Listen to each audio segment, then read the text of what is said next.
Vamos a ir a Romanos capítulo 8, versículos 29 y 30.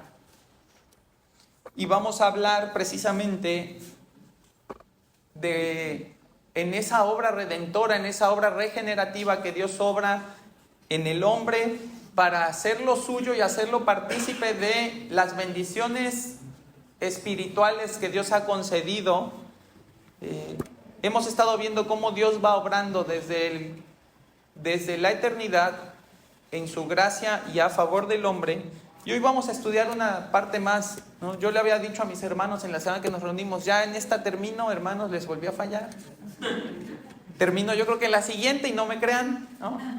No, yo espero que ya la siguiente sea la buena, pero el Señor es bueno, el Señor nos está dando un tiempo con su palabra de mucho aprendizaje, pero no nada más de un aprendizaje que se acumula aquí, no de un aprendizaje que parece como certificado de inglés, que tú dices, ya me lo sé, mira, aquí está mi papel de que ya me lo sé, sino un aprendizaje que nosotros podemos poner en práctica, un aprendizaje que toma esas verdades de la Escritura, las hace suyas por la obra del Espíritu Santo y puede vivir más confiadamente, más plenamente esta vida que nosotros tenemos en Cristo y con una esperanza que en realidad nunca ha sido insegura, pero que nuestras inseguridades nos hacen creer que de repente no es tan segura como realmente lo es, ¿no?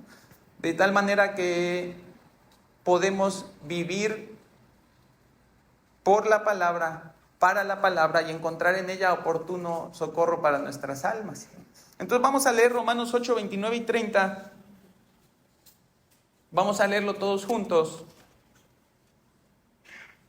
Y dice así: porque a los que antes conoció, también los predestinó para que fuesen hechos conforme a la imagen de su Hijo, para que Él sea el primogénito entre muchos hermanos. Y a los que predestinó, a estos también llamó, y a los que llamó, a estos también justificó, y a los que justificó, a estos también glorificó. Padre, gracias, porque podemos ver aquí la magnificencia de tu obra redentora, porque no es, Señor, un plan que haya surgido de manera repentina a favor de nosotros, sino que es algo que tú has determinado desde la eternidad, que has operado desde la eternidad y que has ejecutado, Señor, de manera perfecta, como tú, Padre, eres perfecto. De tal manera que nosotros podemos confiar en que toda la obra es tuya y que nosotros descansamos en eso, y que aún en la parte que nos corresponde a nosotros como hombres, como criaturas, tú también nos das de tu ayuda, Señor. Gracias, Padre, porque nos has dado esta revelación por medio de la epístola de Pablo a los romanos, y que vengamos a ella con un corazón que no solo ansía saber más de ti, sino que además ansía vivir más íntimamente esa relación que tú nos has dado contigo. Guíanos por tu Santo Espíritu, que tú seas quien hable, Señor. Quita de mi boca cualquier palabra que sobre, cualquier palabra que no sea útil, Señor, para presentar este mensaje tan maravilloso, y que tú te glorifiques en mí, en tu iglesia, Señor, y en todas las iglesias alrededor del mundo que hoy están predicando la palabra. Te lo ruego en el nombre de Jesús. Amén. Bien, hermanos, para entender las doctrinas de la gracia, tienes que despojarte de muchas cosas, y se los he estado diciendo domingo tras domingo, ¿no? Despojarte de cosas que tú tienes y reemplazarlas con cosas que Dios tiene para ti. Tienes que dejar el intelecto carnal y tomar el entendimiento del Espíritu, como exhorta Pablo a los hermanos de Corintios. Tienes que abandonar tu autopercepción de valor y humillarte en tu condición de pecado, como la mujer que adoró a Jesús en casa de Simón el fariseo.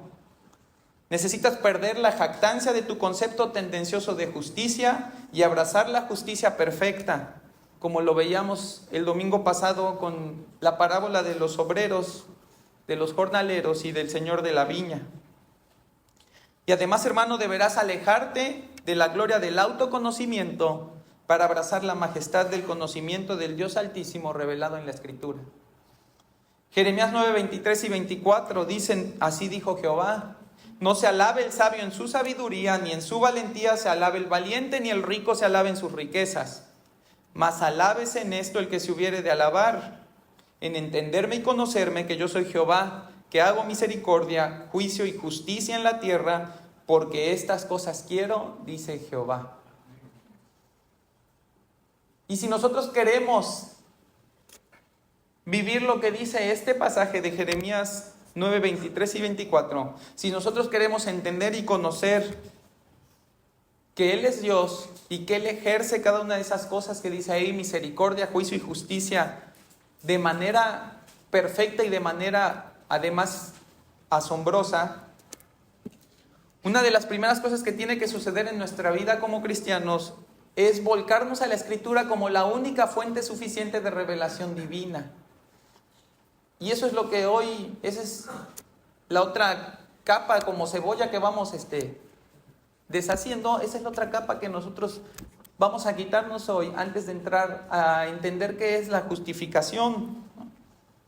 En una época donde el conocimiento de uno mismo se ha vuelto, y así es como muchos hombres lo ven, ¿no?, la verdad más liberadora. ¿Cómo puedes ser más libre? Te tienes que conocer mejor. Si te logras conocer más, vas a poder liberarte de todas esas cosas que te están oprimiendo, excepto del pecado, ¿verdad? Esa es la parte que omiten. Porque no la conocen, porque el Señor, ¿sí?, no les ha dado esa gracia para entenderlo, o porque nosotros no hemos sido también muchas veces fieles para predicarles ese evangelio. Un evangelio que sí trata del pecado del hombre, porque es el estorbo, es lo que causa la enemistad entre Dios y el hombre. La confianza absoluta de un creyente debe estar basada en lo que la Escritura revela de Dios. No hay otra fuente de conocimiento que tenga la autoridad de la Escritura, porque solo ella es la palabra del Dios verdadero.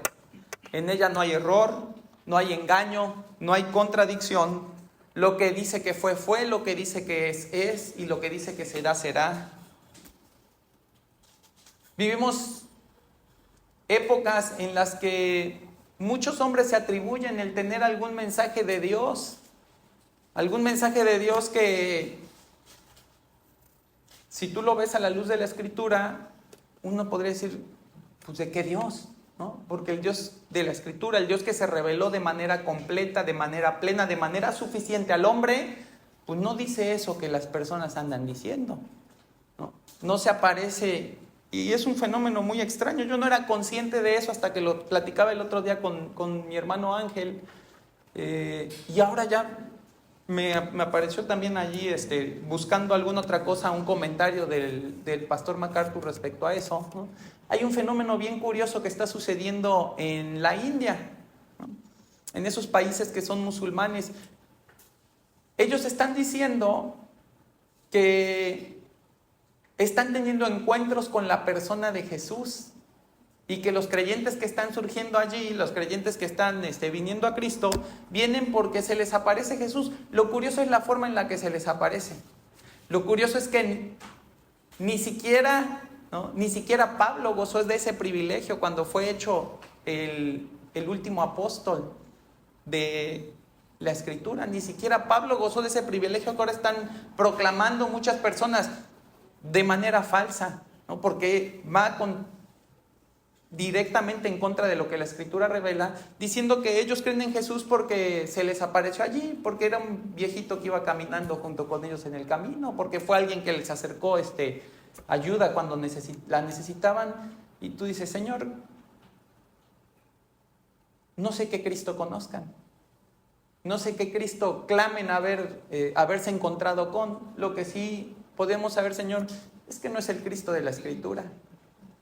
No es el Cristo que murió en la cruz y resucitó, ¿sí?, al tercer día. No es el Cristo que después de 40 días subió a la gloria del Padre. No es el Cristo que dijo, ¿sí?, que ya no iba a beber con sus discípulos más esta copa, ¿no?, hasta el momento en el que Él se revelara nuevamente para salvar, para efectuar esa salvación completa en todos los hombres. Y tú dices, ¿Qué es lo que está pasando ahí? Bueno, lo que está pasando es que se está predicando un evangelio de experiencias extrañas, pero no un evangelio que viene de la Escritura. Imagínate la gran pérdida de tiempo que habrá sido para Dios inspirar por medio de su Espíritu Santo a hombres justos, a través de los cuales Él dejó plasmada revelación suficiente para conocerle de la forma en la que Él quiere ser conocido. Qué gran desperdicio de tiempo invertido durante miles de años para plasmar 66 libros que conforman lo que se le conoce como el canon bíblico, que no tiene equivalente en este mundo. Qué gran desperdicio de vidas todas aquellas que han sido muertas por predicar y defender lo que ese libro alberga. Imagínate, ¿qué necesidad tenemos de todo eso si tenemos tantos hombres, tantas personas que se declaran a sí mismos profetas, cuántos que se llaman a sí mismos apóstoles para decir lo que se les ocurrió que Dios les quería decir en ese momento? ¿Cuántas iglesias llevan la Biblia como el accesorio a través del cual se puede encontrar lo que Dios quiere vivir y no como el centro de la revelación de Dios, de la revelación de Jesucristo? Hermano, qué vil y qué necio es nuestro corazón que preferimos dedicarle más tiempo a buscar experiencias de clarividencia, donde lo último que conseguimos es honrar y obedecer a Dios conforme a su voluntad, donde se usa el Espíritu Santo más como un oráculo y no como un paracleto, donde la Biblia sale sobrando porque lo que se revela en sueños, en profecías, tiene más autoridad y valor que la propia palabra de Dios. Se nos olvida lo que la Biblia dice, se nos olvida lo que Dios le mandó a Pedro a escribir de la Biblia en 2 de Pedro 1, 19 y 20, cuando dice: tenemos también la palabra profética más segura, a la cual haces bien en estar atento como una antorcha que alumbra un lugar oscuro hasta que el día esclarezca y el lucero de la mañana salga en vuestros corazones. Y que cuando dice que tenemos la palabra profética más segura, está utilizando la palabra griega bebaios, que se usa para hablar de una superficie que es firme y estable y sobre la cual te puedes parar confiadamente. Eso no se dice de los sueños y de las profecías. Ese nivel de certidumbre es un atributo exclusivo de la palabra de Dios. Nunca vas a ver que Dios le atribuya tal firmeza, tal confianza a los sueños y a las palabras proféticas después de la era de los apóstoles. Porque sí, en ese momento fueron necesarias. Nosotros vemos ahí en Hechos 2 como en ese momento fueron necesarias, pero necesarias con un propósito. Y en algún momento en la iglesia nos dimos el tiempo de estudiar todo el libro de Hechos, así como estamos estudiando Romanos, pero de manera breve, ¿cuál fue ese propósito? El propósito fue darle a los agentes de revelación de Dios una manera de autenticar ese mensaje con la autoridad divina. Y ahora que no hay más apóstoles vivos y que la revelación fue completada, ¿sabes cuándo fue escrito el Apocalipsis? En el 96, entre el 94 y el 96 después de Cristo. La necesidad de más revelaciones, de más sueños, como las que dice Hechos, citando Joel, realmente se vuelve innecesaria. Tan confiable es la Escritura que Dios afirmó que habría maldición para aquel que se atreviera a modificar algo de ella. Apocalipsis 22, 18 dice: yo testifico a todo aquel que oye las palabras de la profecía de este libro. Si alguno añadiere a estas cosas, Dios traerá sobre él las plagas que están escritas en este libro. ¿Va a traer unas plagas especiales? No, lo que está diciendo es: va a participar de esto, va a ser parte de esto porque no tienen la fe puesta en mí. Y si alguno quitare de las palabras del libro de esta profecía, Dios quitará su parte del libro de la vida y de la santa ciudad y de las cosas que están escritas en este libro. Hermano, ¿acaso no incurrimos en este pecado cuando la Escritura nos deja de ser suficiente y nos atrevemos con un juicio infantil, con un juicio a veces absurdo, buscar fuera de ella una revelación extra, una revelación aún mayor de Dios que no encuentra eco en ninguna parte del libro? Y no solamente el problema es eso. No sé si has tenido tú la oportunidad de ver una serie que se denomina cristiana, que se llama The Chosen o Los Elegidos. No me he dado, gracias a Dios, el tiempo de verla, pero he visto algunos clips, ¿no? Y lo que parece inofensivo no lo es. Todos esos huecos que esta serie quiere llenar del relato de la vida de Jesús comunican cosas que no precisamente tienen que comunicarlas con palabras. Hay comunicación que se da con simples expresiones, ¿no? Y uno cuando va a la Escritura, uno pudiera decir, ¿con qué cara les habrá dicho Jesús eso? ¿No? ¿Con qué entonación de voz les habrá dicho Jesús eso? Pero lo que el Señor quiere no es que nos estemos imaginando cómo rellenar los huecos de la Biblia, sino que nos aboquemos a conocer la palabra que sí está ahí. Ese es suficiente. Que con qué cara lo dijo, que con quién iba acompañado, que si después le dio un abrazo o no le dio un abrazo, que si después se fue a dormir porque estaba muy... Si el Señor hubiera querido que tú supieras eso, porque eso iba a construir tu fe, eso iba a edificar tu fe, eso te iba a levantar en una confianza más grande a Él lo hubiera dejado ahí. Pero fíjate qué fácil se engaña nuestro corazón creyendo que sí es una parte buena de entretenimiento, pero ¿cuántas personas están siendo engañadas por eso? ¿Cuántas personas están formando un juicio de Jesús con base en eso?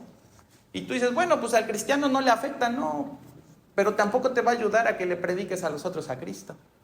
Ve y predícales a un Cristo que no es como el que están viendo ahí en la serie y les va a costar trabajo, ¿no? ¿Cómo crees?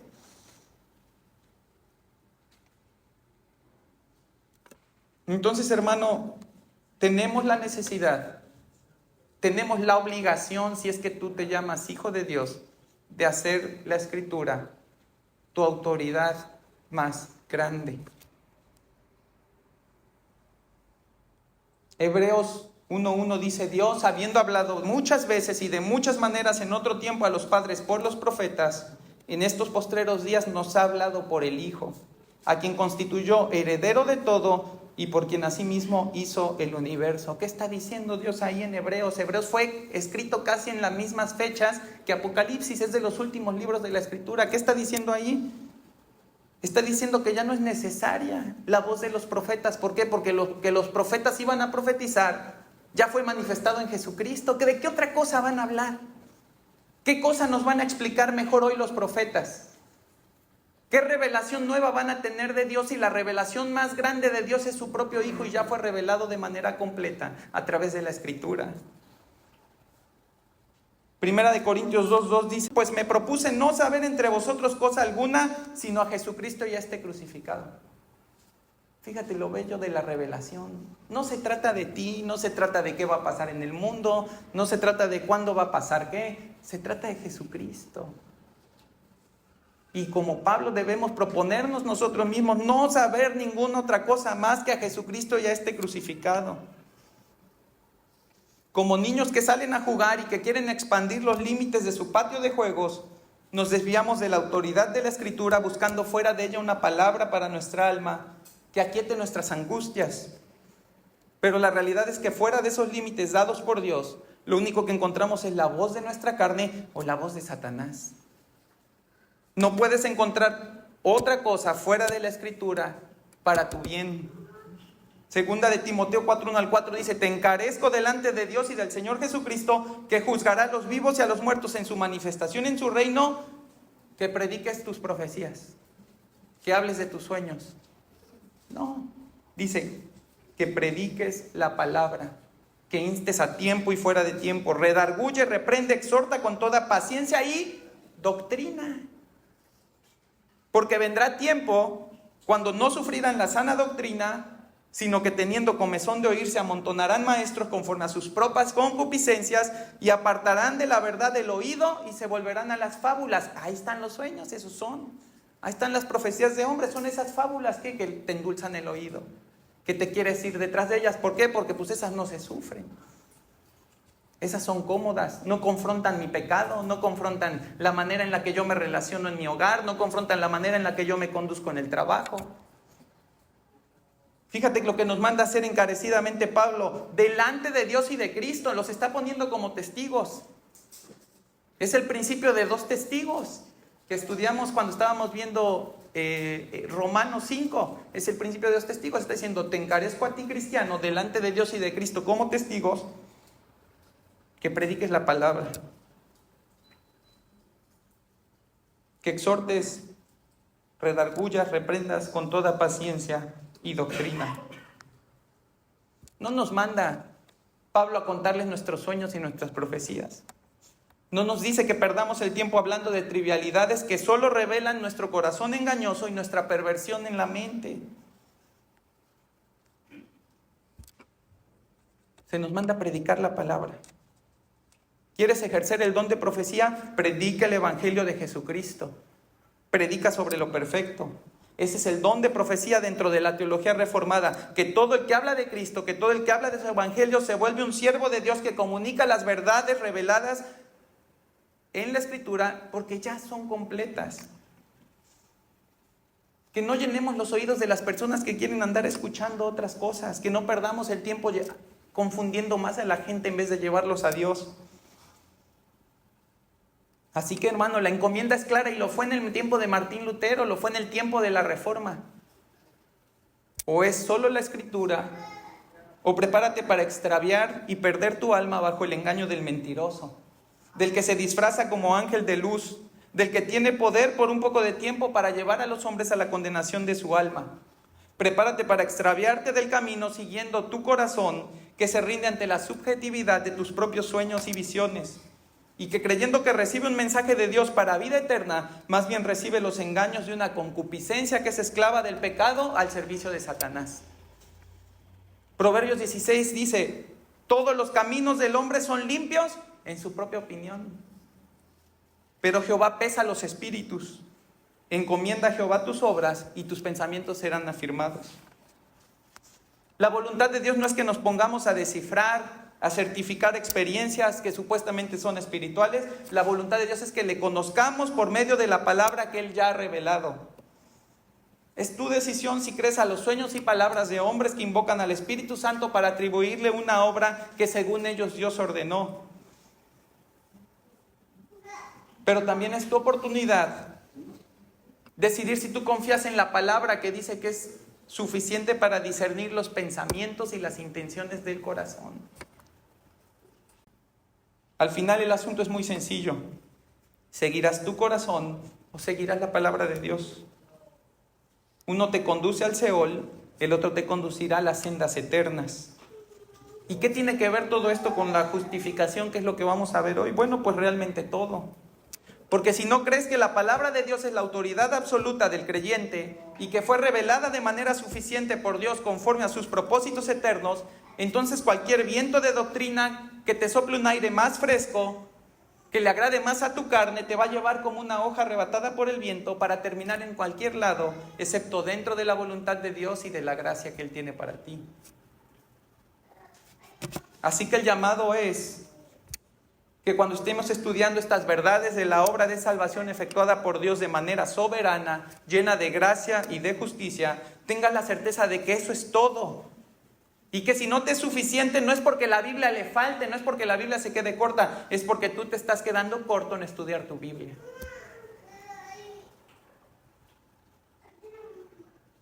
Y así, hermanos, con esta actitud, vamos al libro, vamos al texto, entendiendo que no hay nada más allá. No hay nadie que te va a venir a explicar algo distinto a lo que diga aquí que venga de parte de Dios. No hay otra cosa que alguien te pueda hablar a ti que sea algo distinto a lo que Dios dice aquí que te pueda acercar a Él. Que lo puedes escuchar, pues igual y sí, no sé de quién, pero de Dios no. Y fíjate cómo dice Romanos 8:30, dice, y a los que predestinó, a estos también llamó, y a los que llamó, a estos también justificó, y a los que justificó, a estos también glorificó.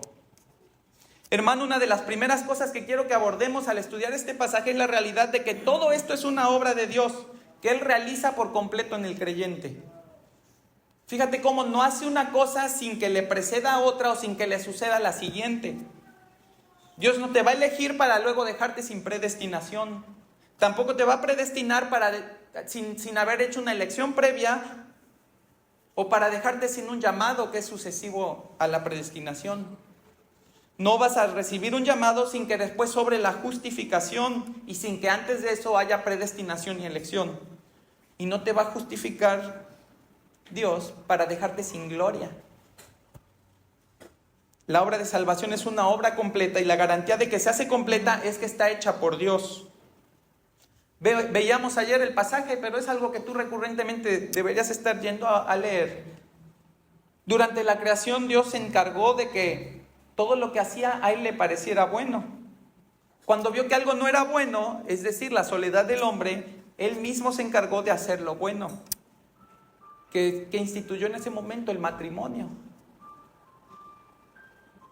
Bueno no solo implica que tiene un carácter de justo, algo correcto, sino se refiere a algo que es completo, a algo que es pleno. Ahora, hermano, lo mismo ha decidido Dios hacer en nuestra salvación.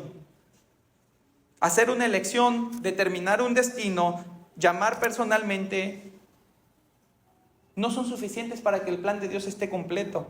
Dios necesita ocuparse de nosotros de tal forma que se garantice que sus planes, sus propósitos se perfeccionan en nosotros y a pesar de nosotros. Fíjate cómo el pasaje dice que a los que llamó, Él justificó. No dice que a los que llamó ellos se justificaron.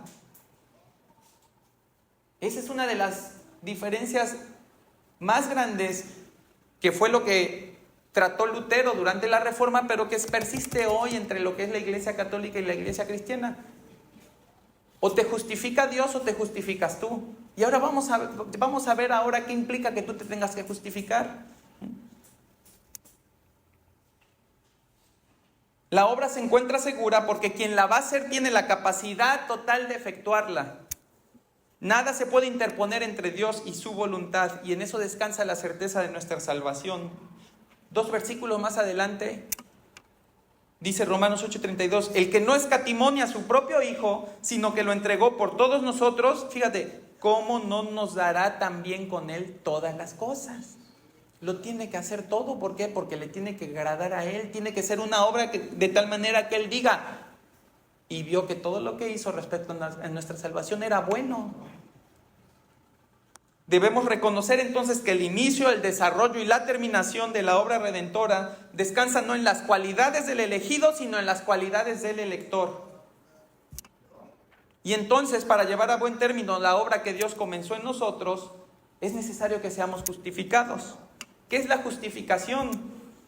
Aunque ya la estudiamos cuando estábamos viendo Romanos capítulo 5, es importante que la retomemos en este contexto en el que se nos está presentando ahora. La doctrina bíblica de la justificación es un acto en el que Dios declara de manera legal o pronuncia de manera legal justo al culpable. Esta declaración no es un proceso o una obra creativa de Dios en los creyentes que los hace moralmente mejores. No es una justificación que los hace justos en su práctica, para eso está la santificación.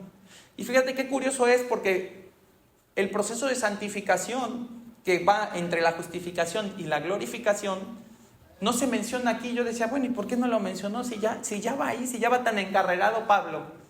Si ya nos están dando todo el detalle, pues ya de una vez hubiera dicho la santificación. ¿Por qué no está ahí la santificación? Bueno, no está ahí porque Pablo nos está queriendo dejar en claro aquí, ¿sí?, que es todo lo que Dios está haciendo para nuestra salvación. Que es todo lo que Él está proveyendo para nuestra salvación. Ahora tú puedes decir, bueno, ¿y que la santificación no es provisión de Dios? Sí, sí es provisión de Dios, pero es una provisión que ya no depende absolutamente de Él, en un sentido en el que tú tienes una responsabilidad como ser humano, como hijo de Dios. Tú tienes la responsabilidad de santificarte, tú tienes la responsabilidad de no pecar. ¿Cuántos no pecaron esta semana? Nadie puede levantar la mano, ¿no? Ahora, lo que está diciendo aquí Pablo, los puntos que Pablo está tocando son cosas que Dios va a hacer sin que nosotros participemos en que esas cosas se consigan, ¿sí? La santificación, sí, va a haber unos que lleguen al cielo sin mucha santificación, va a haber unos que lleguen con mucha santificación, pero esa es la gracia de Dios. Desde la elección, desde la predestinación, desde el llamado, desde la justificación y la glorificación. Pero ese proceso por eso no está aquí. Entonces este proceso no es, o más bien esta declaración de justificación no es un proceso, no es una obra en construcción como muchas playeras que luego decimos, no, soy un cristiano, soy una obra en proceso. Más bien es el veredicto del juez divino con anterioridad al día del juicio. Y no se trata de un anuncio temporal, sino de un decreto definitivo en el aquí y el ahora, que no puede ser anulado o retirado. El acto judicial es un veredicto de gracia. y muestra la sorprendente y merecida bondad de Dios. Fíjate, Tito 3 dice, pero cuando se manifestó, 3:4, pero cuando se manifestó la bondad de Dios nuestro Salvador y su amor para con los hombres, nos salvó, no por obras de justicia que nosotros hubiéramos hecho, sino por su misericordia, por el lavamiento de la regeneración y por la renovación del Espíritu Santo, el cual derramó en nosotros abundantemente por Jesucristo nuestro Señor, para que justificados por su gracia viniésemos a ser herederos conforme a la esperanza de la vida eterna. Es lo mismo que está diciendo Pablo ahí, solo que ya he explicado a detalle de cómo se está operando todo esto que estamos viendo en Romanos 5, 29 y 30. Entonces hay que entender que los favorecidos por este pronunciamiento legal por parte de Dios no han hecho nada para ganarlo o merecerlo, y por lo tanto no tienen nada de qué jactarse ellos mismos. Romanos 3:24 dice, siendo justificados gratuitamente por su gracia, mediante la redención que es en Cristo Jesús, a quien Dios puso como propiciación por medio de la fe en su sangre para manifestar su justicia, no la nuestra, a causa de haber pasado por alto en su paciencia los pecados pasados, con la mira de manifestar en este tiempo otra vez su justicia, a fin de que Él sea el justo y el que justifica al que es de la fe en Jesús. ¿Dónde pues está la jactancia? ¿Queda excluida por cuál ley? ¿Por la de las obras? No, sino por la ley de la fe. Ahora hay que entender, es importante que entendamos cómo opera la justificación que va después del llamado. En su libro La institución de la religión cristiana, Juan Calvino expone 3 definiciones que son fundamentales para tener un entendimiento correcto de la doctrina de la justificación. La primera de ellas es que el hombre es justificado delante de Dios. Y tú dices, pues sí, es obvio. No es obvio. Hay que tener claro que sin la figura de Dios, el hombre no tiene autoridad moral suficiente para requerir justicia de otro hombre. Un muerto no puede llamar a cuentas a otro muerto. ¿Cuál sería el orden de este mundo sin la autoridad divina, sin la figura de Dios en este universo? ¿Quién le iba a pedir cuentas a quién? ¿Por qué autoridad tendríamos que respetarnos todos entre nosotros? Porque por la de la buena convivencia, tú ve allá afuera, y la buena convivencia no es una cosa que sea muy popular en las calles de Veracruz con tanta obra y con tanta calle cerrada, ¿no? Ahí que se impone, pues, la ley del más fuerte, pues del que menos le importan las demás personas, ese es el que llega primero, ¿no? El que le importan menos los demás va a llegar primero a su destino. Y eso sí llega, si no se le atravesó otro igual, ¿no? Es Dios quien funge como estándar moral y por lo tanto todo hombre vivo deberá tener como mayor preocupación en su vida el cumplir con la justicia que Dios demanda a fin de llegar a la eternidad favorecido por el rector divino. Éxodo 9:27 habla Faraón, fíjate, entonces Faraón envió a llamar a Moisés y a Aarón y les dijo, he pecado esta vez, Jehová es justo y yo y mi pueblo impíos. Fíjate lo que está diciendo Faraón, ya está declarando la justicia de Dios, un hombre que es incrédulo, un hombre que no tiene fe en Dios, que no confía en Dios, que no va a ceder ante la voluntad de Dios, sino que va a preferir poner a su pueblo, perder a su pueblo, con tal de que la voluntad de Dios no sea hecha. Pero fíjate cómo él dice, pecado, esta vez Jehová es justo y yo y mi pueblo impíos. Salmo 119, 137 dice, justo eres tú, oh Jehová, y rectos tus juicios. Éxodo 15:11 dice, ¿quién como tú, oh Jehová, y entre los dioses? ¿Quién como tú, magnífico en santidad, terrible en maravillosas hazañas, hacedor de prodigios? Dios no solamente es el estándar moral de justicia, sino que además, como resultado de ello, es el único que puede ostentar el título de juez justo del universo que ha sido creado. Y eso implica que en su carácter de justicia, Dios aborrece al pecado y aborrece al pecador. Y como consecuencia, Él ha decidido castigar las injusticias del hombre por medio de su ira. Salmo 7:11 dice, Dios es juez justo y Dios está irado contra el impío todos los días. Fíjate, no dice Dios está irado contra el pecado del impío, no, está irado contra el impío. Si no hay quien cometa el pecado, pues no habría pecado. ¿Quién es el que comete el pecado? El hombre. Dice el 12, si no se arrepiente, Él afilará su espada, armado tiene ya su arco y lo ha preparado. Asimismo ha preparado armas de muerte y ha labrado saetas ardientes. Sí, ese es el Dios de la Escritura. El que decimos que es amor, sí, también es justicia. también tiene ira. Una ira que solo Él puede tener. ¿Por qué? Una ira por la santidad, una ira por la ausencia de pecado. Porque el pecado se acabe, porque el pecado no tenga lugar en su presencia. Entonces la primera cosa que Calvino quiere que tengamos claro es que el hombre necesita ser justificado, pero no delante de nosotros. No es una cuestión ahí de una comunión bonita que queremos tener, el justificarnos nosotros, sino delante de Dios. Él es la autoridad moral ante la cual el hombre necesita ser justificado. La segunda definición que Calvino provee es ¿qué significa ser o que el hombre sea justificado por obras? Sin que la Biblia afirme que eso sea posible, ¿sí? Uno puede encontrar qué tendría que hacer un hombre para justificarse por obras. Dice, un hombre que se justifique por obras es uno que podría declararse justo por sus obras y aquel en que en su vida hay tal pureza y santidad que merece el título de justicia delante del tribunal de Dios. O bien que él con la integridad de sus obras puede responder y satisfacer al juicio de Dios. Eso es lo que se necesitaría para que alguien fuera justo delante de Dios. ¿Qué es lo que ha hecho la Iglesia Apostólica Romana? Decir que no lo puedes hacer, pero lo puedes comprar. Decir que no lo puedes hacer, pero puedes hacer ciertos sacramentos, ciertos ritos que te van a atribuir algo de eso. Ahora eso es lo que dicen ellos. ¿Qué dice la Biblia?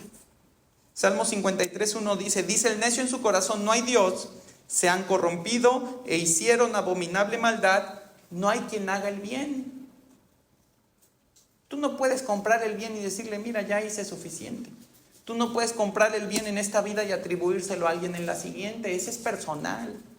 El registro que Dios lleva de cada uno es personal. Dios no anda esperando a ver cuántas ofrendas, ni cuántos sacrificios, ni cuántas penitencias se hacen por un alma que ya está condenada para decir, no, pues lo borro de allá y lo paso para acá. Lo que fue en esta vida fue. Lo que es de Dios es de Dios. El hombre no puede ni comprar justicia, ni otro hombre le puede dar justicia al hombre nada más por decir, pues ya hizo este sacramento. Ya se bautizó, ni quería, pero ya se bautizó, pues ya está más cerca. ¿Cuál es la autoridad moral de ese hombre que le atribuye eso a otro? ¿Quién es el rector de la justicia de tal manera que él es el que puede atribuir justicia a alguien o no? ¿No? Isaías 64, 6 y 7 dice, si bien todos nosotros somos como suciedad, y todas nuestras justicias como trapo de inmundicia, y caímos todos nosotros como la hoja, y nuestras maldades nos llevaron como viento. Nadie hay que invoque tu nombre, que se despierte para apoyarse en ti, por lo cual escondiste de nosotros tu rostro y nos dejaste marchitar en poder de nuestras maldades. Ese es el hombre con su justicia. Ese es el hombre con sus obras. No alguien que está construyendo escalones para subir, sino más bien escaleras para bajar. Romanos 3:10 dice, como está escrito, no hay justo ni aun uno, no hay quien entienda, no hay quien busque a Dios. Todos se desviaron, a una se hicieron inútiles, no hay quien haga lo bueno, no hay ni siquiera uno. Sepulcro abierto es su garganta, con su lengua engañan, veneno de áspides hay debajo de sus labios. Su boca está llena de maldición y de amargura, sus pies se apresuran para derramar sangre, quebranto y desventura hay en sus caminos y no conocieron camino de paz. No hay temor de Dios delante de sus ojos. Pero sabemos que todo lo que la ley dice, lo dice de los que están bajo la ley, para que toda boca se cierre y todo mundo quede bajo el juicio de Dios. ¿Para qué es la ley? Para eso, para que todo el mundo entienda que por sus propias obras, que por su propia justicia no puede acercarse a Dios, no puede abrirse un camino delante de Dios. Dice el 20, ya que por las obras de la ley ningún ser humano será justificado delante de él, porque por medio de la ley es el conocimiento del pecado. Así que ningún hombre creado ha sido, es o será capaz de pararse delante del Dios santo, santo, santo, y apelar a su propia justicia para ser declarado por él justo por sus propios méritos. No hay un hombre así. No hay un hombre creado que pueda hacer eso. Fíjate lo que le va a decir Jesús a los fariseos en Lucas 16. Dice, entonces les dijo, vosotros sois los que os justificáis. Ustedes se justifican a sí mismos. Dice, vosotros sois lo que justificáis a vosotros mismos delante de los hombres, mas Dios conoce vuestros corazones, porque lo que los hombres tienen por sublime, delante de Dios es abominación. Ahí está. ¿Quieres presentarte con tu justicia y con tus propias obras delante de Dios y decirle, Dios, hazte un lado, tengo que pasar? Ya viví como tenía que vivir para ganarme un lugar contigo. Fíjate que es para Dios lo que para los hombres es sublime, para Él es abominación. Él lo detesta. Él lo aborrece. Aborrece la justicia del hombre que prefiere confiar en Él y presentarse delante de Dios a confiar en su Hijo Jesucristo, que murió sin que ni siquiera el hombre tuviera la capacidad de pedírselo, para darnos acceso a la gracia de Dios y decir, Señor, si tengo un lugar en ti no es por mí, es por la justicia de tu Hijo. Entonces esa es la segunda definición. El hombre es justificado por obras. Es una definición, no existe. A la luz de la Escritura no existe un hombre que se haya justificado a sí mismo por las obras. La tercera definición es el hombre justificado por fe. De acuerdo a la Escritura y en palabras de Calvino, será justificado por la fe aquel que, excluido de la justicia de las obras, alcanza la justicia de la fe, revestido con la cual se presenta ante la majestad divina, no como pecador, sino como justo. De esta manera afirmamos nosotros, en resumen, que nuestra justificación es la aceptación con que Dios nos recibe en su gracia y nos tiene por justos, y decimos que consiste en la remisión de los pecados y en la imputación de la justicia de Cristo. En su gracia, Dios ha provisto algo más que ira para los hombres a los que Él ha elegido, ha predestinado y ha llamado. Salmo 7:8 dice, Jehová juzgará a los pueblos. Júzgame, oh Jehová, conforme a mi justicia y conforme a mi integridad. Fenezca ahora la maldad de los inicuos, mas establece tú al justo. Porque el Dios justo prueba la mente y el corazón. Mi escudo está en Dios, que salva a los rectos de corazón. Ahora, David no le está diciendo, yo tengo cómo entrar, Señor. Yo tengo cómo presentarme delante de ti con mi propia justicia. Le está diciendo, Señor, yo soy justo porque tú me has hecho justo. Júzgame conforme a lo que tú has hecho en mí. Conforme a esa fe que yo he puesto en lo que tú me has dicho, en lo que tú me has revelado de ese Mesías, es en el que hay que creer, ¿sí? Júzgame conforme a eso, júzgame conforme a lo que he creído respecto a ese símbolo del tabernáculo donde se ofrecen sacrificios para perdón de pecados. Júzgame conforme a eso. ¿Y qué es lo que tú vas a encontrar? Justicia. De la mía no, de la que tú me has dado, porque yo he creído en ti. Salmo 75:7 dice, mas Dios es el juez. A este humilla y a aquel enaltece. Fíjate, el juez tiene la capacidad de elegir a quién humilla y a quién enaltece. Y ya lo hemos explicado, lo explicábamos cuando estábamos en los bautizos. Es la misma esencia de persona en la que Él humilla y la que Él enaltece. No hay una diferencia. La diferencia es con qué ojos te ve Dios. Isaías 33:22 dice, porque Jehová es nuestro juez, Jehová es nuestro legislador, Jehová es nuestro rey, Él mismo nos salvará. Entonces fíjate cómo Dios ha determinado que sí va a ejercer su justicia, que va a castigar a los que merecen castigo, pero a los que Él declare justos no los va a castigar igual. Él los va a salvar. Él los va a preservar de ese castigo y de esa ira. Y la primera forma en la que opera la justificación en nosotros es a través del perdón de pecados. Que la justificación implica el perdón de los pecados, nos los confirma Romanos 4:6. Dice, como también David habla de la bienaventuranza del hombre a quien Dios atribuye justicia sin obras. O sea, a quien Dios justifica. Diciendo, bienaventurados aquellos cuyas iniquidades son perdonadas y cuyos pecados son cubiertos. Bienaventurado el varón a quien el Señor no inculpa de pecado. ¿Sobre qué base se sustenta el perdón de pecados? ¿Cómo podemos decir que nuestros pecados han sido perdonados? Bueno, sobre la expiación lograda por Cristo a través del derramamiento de su sangre. Hebreos 9:11 dice, pero estando ya presente Cristo, sumo sacerdote de los bienes venideros, por el más amplio y perfecto tabernáculo, no hecho de manos, es decir, no de esta creación, y no por sangre de machos cabríos ni de becerros, sino por su propia sangre, entró una vez para siempre en el lugar santísimo, habiendo obtenido eterna redención.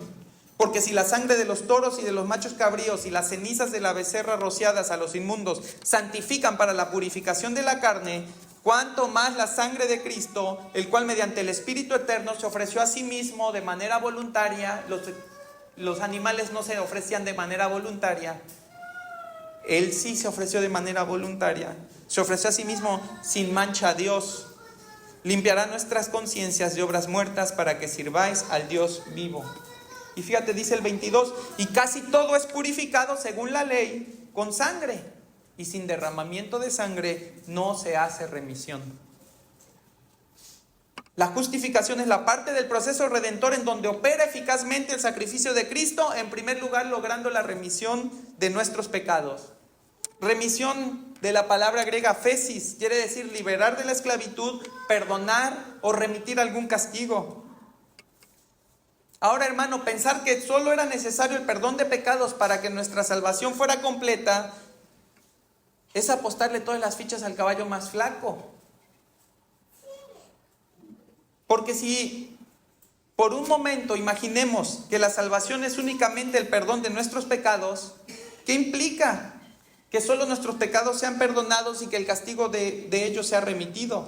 En el mejor de los casos, considerando que la sangre de Cristo fue suficiente, significaría que no sufriríamos de la ira de Dios. No recibiríamos el castigo de la ira de Dios. ¿Por qué? Porque nuestros pecados fueron perdonados. No iríamos al infierno por ellos. Sería algo así como, bueno, ya te borré, borrón y cuenta nueva, no hay pecado en ti, ya te los perdonó Dios. Pero nos quedamos con otro problema. Aun cuando la cuenta esté en ceros, estamos imposibilitados a actuar conforme a la justicia de Dios para ser aceptos en Él. Es decir, evadiríamos el castigo, pero no sería suficiente para darnos un lugar con Dios. Y ahí es donde entra entonces la imputación de justicia. No solamente necesitamos que nuestros pecados nos sean perdonados, eso sí, nos limpia la pizarra, ¿sí? No hay otra cosa por la que Dios nos vaya a condenar porque ya se nos fueron limpiados los pecados. Pero eso no significa que Dios te vaya a dar entrada al cielo. No solo porque te perdonaron los pecados ya puedes entrar a la presencia de Dios. Dios es justo y tú todavía no lo eres. Ya te perdonaron los pecados, pero no has sido declarado justo.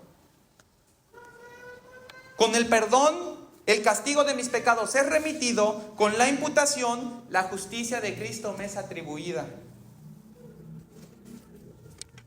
El perdón me evita el castigo eterno, la imputación me da acceso a la gloria eterna. Y por eso, y ahora tiene todo el sentido, por eso va a decir, y a los que justificó, entonces también glorificó. No queda de otra, ya lo hizo Cristo todo. No hay forma en la que te quedes fuera del cielo si ya tú pusiste tu fe en Jesucristo. No hay forma en la que Dios diga, tú no tienes un lugar aquí. ¿Por qué? Porque no estás entrando con tu propia justicia, sino con la de aquel que sí fue justo, sí fue perfecto. La justificación no se basa en la obra de regeneración y renovación del Espíritu Santo. Eso sucede en las etapas previas de nuestra redención. La justificación se basa en la persona y obra de Jesucristo.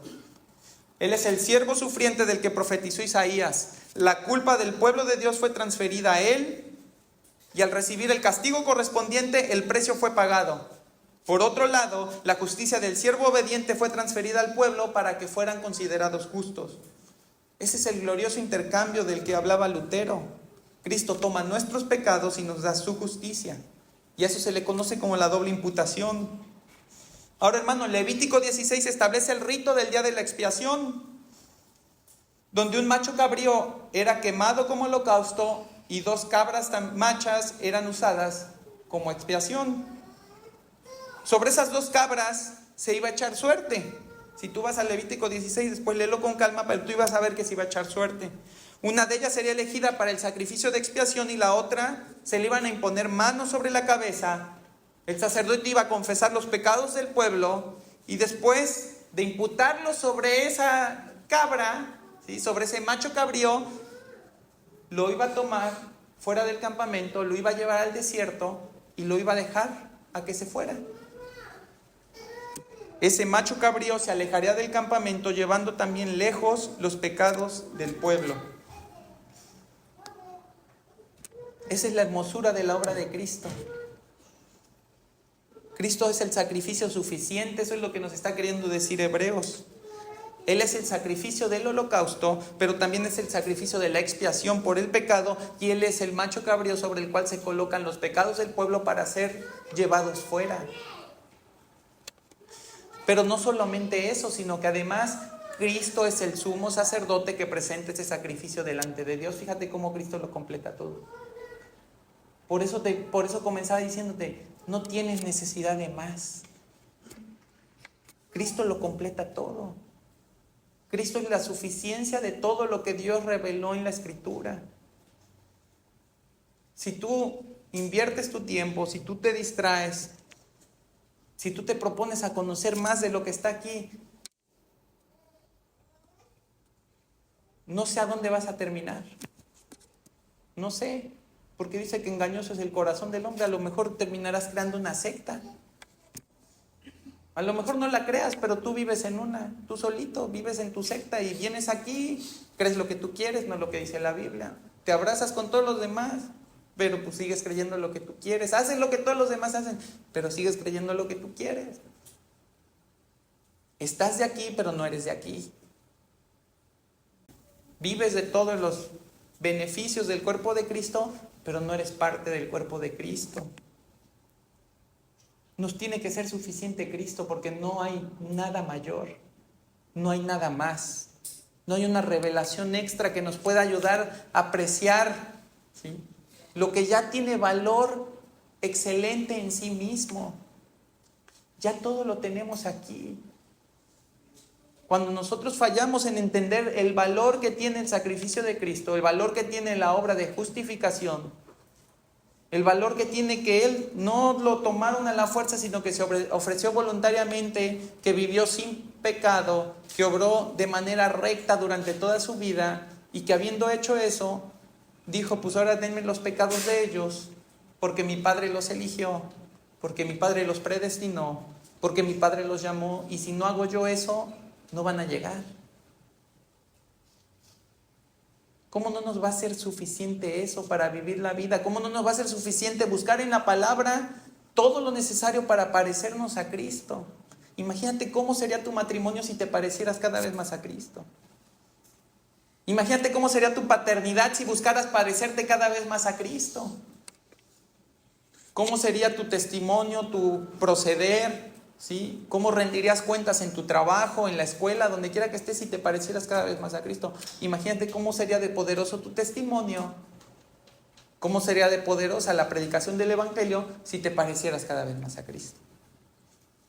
Entonces no hay necesidad de perdernos, no hay necesidad de extraviarnos en cosas que no contribuyen, que no aprovechan, para que nosotros seamos hechos conforme a la imagen de Jesucristo, que precisamente es lo que nos está diciendo Pablo aquí en los versículos antes.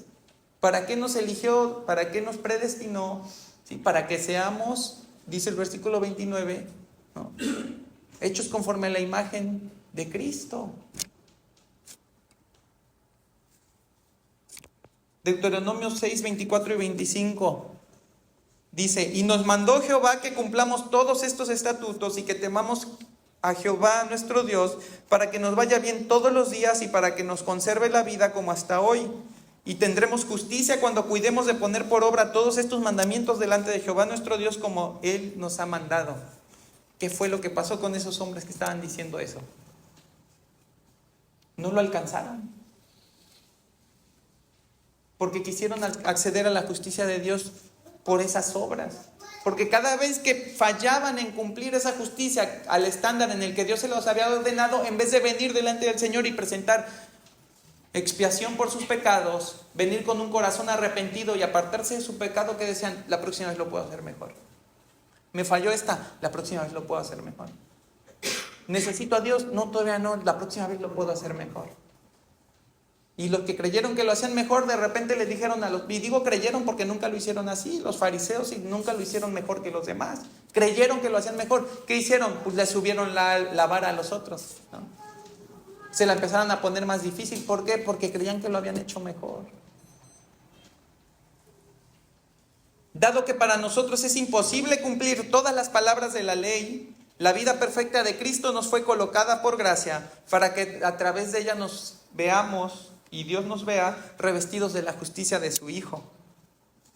Segunda de Corintios 5:21 dice, al que no conoció pecado, por nosotros lo hizo pecado, para que nosotros fuésemos hechos justicia de Dios en él. Esa es la imagen del macho cabrío en expiación. Él no conoció pecado. ¿Qué hicieron?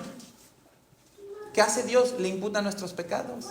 ¿Para qué? Para que ahora Él, llevándolos fuera del campamento, alejándolos de nosotros y dando su vida en sacrificio, ahora ¿qué hace? Nos imputa la justicia de Él. Gálatas 3:24 dice, de manera que la ley ha sido nuestro ayo para llevarnos a Cristo, a fin de que fuésemos justificados por la fe. Pero venida la fe ya no estamos bajo ayo, pues todos sois hijos de Dios por la fe en Cristo Jesús, porque todos los que habéis sido bautizados en Cristo, de Cristo estáis revestidos. ¿Revestidos de qué? De su justicia. Romanos 5:17 dice, pues si por la transgresión de uno solo, o sea Adán, reinó la muerte, mucho más reinarán en vida por uno solo, Jesucristo, los que reciben la abundancia de la gracia y el don de la justicia. Fíjate, lo recibimos de Cristo, la abundancia de gracia y el don de la justicia. Así que como la transgresión de uno por la transgresión de uno vino la condenación a todos los hombres, de la misma manera por la justicia de uno vino a todos los hombres la justificación de vida. Porque así como por la desobediencia de un hombre los muchos fueron constituidos pecadores, así también por la obediencia de uno los muchos serán constituidos justos. Entonces, querido hermano, el mismo Dios que te conoció en la eternidad y con amor te eligió para ser predestinado como uno de aquellos que escucharían el llamado personal de su voz, se encargó de proveer en Jesucristo, en asamblea trina y eterna, el perdón y la justicia que necesitabas para ser aceptado por Dios como su hijo. Y es curioso que solo Dios puede hacer eso. Fíjate qué dice Proverbios 17:15. El que justifica al impío y el que condena al justo, ambos son igualmente abominación a Jehová. El que al bueno lo declara malo y al malo lo declara bueno, ¿qué son para Jehová? Abominación. Proverbios 24:23 dice, también estos son dichos de los sabios. Hacer acepción de personas en el juicio no es bueno. El que dijere al malo, justo eres, los pueblos lo maldecirán y le detestarán las naciones. Fíjate, ese es el estándar para los hombres. La justicia de los hombres es el que es malo, el que sea bueno, que nosotros lo declaremos buenos. No significa que lo estemos declarando justo delante de Dios, lo estamos declarando entre nosotros bueno, a lo que nos alcance eso, ¿no? Pero fíjate cómo obra Dios en Romanos 4:5. Mas al que no obra, sino cree en aquel que justifica al impío, su fe le es contada por justicia. ¿Te das cuenta de la diferencia? Tú y yo no podemos llamar a uno malo bueno, pero ¿quién sí puede hacerlo? Dios.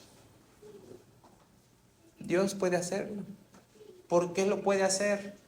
Porque Él ha provisto todo a través de su Hijo Jesucristo para que uno que es malo sea llamado bueno. Para que uno que es malo le sean perdonados sus pecados, para que uno que es malo le sea imputada la justicia de Cristo. Y entonces sí, en el día en el que Dios le llame a su presencia, en el día en el que Dios le llame al tribunal, ese que está ahí se ha declarado justo. No hay juicio para él. Por eso va a decir Romanos, ninguna condenación hay para los que están en Cristo Jesús. ¿Qué condenación si ya tiene su justicia? Es que lucho con mi pecado, sí, pero ya tiene su justicia. La justicia de Cristo no es como que una capa exterior que si pecas de repente le hiciste un hoyo y ahora pequé acá y le hice otro y ya a ver cómo llego, aunque sea que se me vea ahí la cara que tengo. No, la justicia de Cristo es irrevocable, es inamovible. No se puede acabar, su justicia es perfecta, su justicia es completa. ¿Qué sucede? Que nos tenemos que santificar para no andar queriendo no traer la armadura ya como malla de gallinero, ¿no? Llena de hoyos. No, tenemos que santificarnos. Esa es otra historia, diría la tía Chonita, ¿no? Por eso ya no me dio tiempo de concluir hoy, ¿no? Porque quería llegar hasta ahí, pero ya no pudimos. Pero hermano, debemos tener cuidado en pensar que la justificación obra en la eternidad pasada. En la eternidad pasada fuimos elegidos, fuimos predestinados, en el presente somos llamados y justificados, y en el futuro vamos a ser glorificados. Qué gloriosa es nuestra salvación, que no pende del hilo de nuestra justicia, sino de la justicia de Cristo. Que no pende del hilo de nuestra audición, como de un cadáver que está tratando de escuchar, sino del llamado obrado en la regeneración por el Espíritu Santo para que podamos escuchar la voz de Dios. Que no pende del hilo de nuestra falaz idea de libre albedrío, sino de la predestinación del Dios Todopoderoso. Y que no pende del hilo de una elección que éramos incapaces de hacer, sino de la elección amorosa de aquel que nos conoció antes de la fundación del mundo. Vamos a ponernos de pie, hermano. Padre, te agradecemos, Señor. Cuánto valor tiene la obra de Jesucristo, Señor. Perdónanos si muchas veces vemos con simpleza a tu Hijo colgado ahí en la cruz, sufriendo, Señor, por los pecados que Él no cometió, viviendo una vida justa para ponerla sobre aquellos, Padre, que tú sabías de antemano y habías determinado en tu justicia que recibieran el castigo por sus pecados, Padre. Señor, ayúdanos a ver la belleza de la cruz, a confiar, Padre, que tú has provisto todo en Jesucristo y que Cristo es suficiente. Es suficiente delante de ti. Es suficiente para aplacar tu ira, Padre. Es suficiente para que tú nos des acceso, no solamente como visitantes del cielo, Señor, sino como coherederos con Él de las riquezas en gloria, Padre. Y si para ti fue suficiente, haz lo suficiente para nosotros aquí también, Padre. Guárdanos de la tentación de buscar a Cristo fuera de las Escrituras, Señor. Guárdanos de la tentación de vivir un cristianismo en el que tu palabra no tiene lugar, Señor. A la Escritura no le dedicamos tiempo.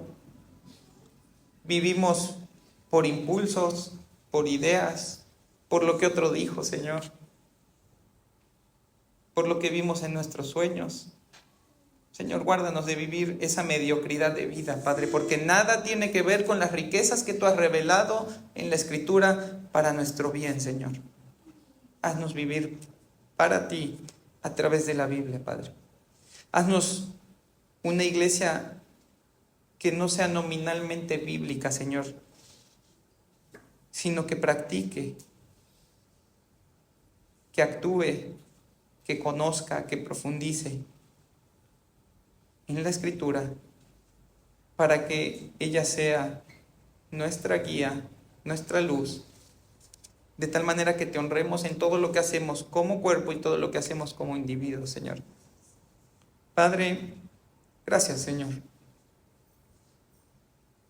A pesar de que nos esforzamos por entenderlo, Señor, cuánto nos falta apreciar la maravilla de tu gracia, Señor, y cuánto nos falta apreciar esa disposición de Cristo para ofrecerse, Señor, como el tributo, pero también como el sacerdote, para no entregar una vida en sacrificio que no pudiera cubrir los pecados, sino para entregarse a sí mismo en sacrificio para cubrir multitud de pecados, Padre.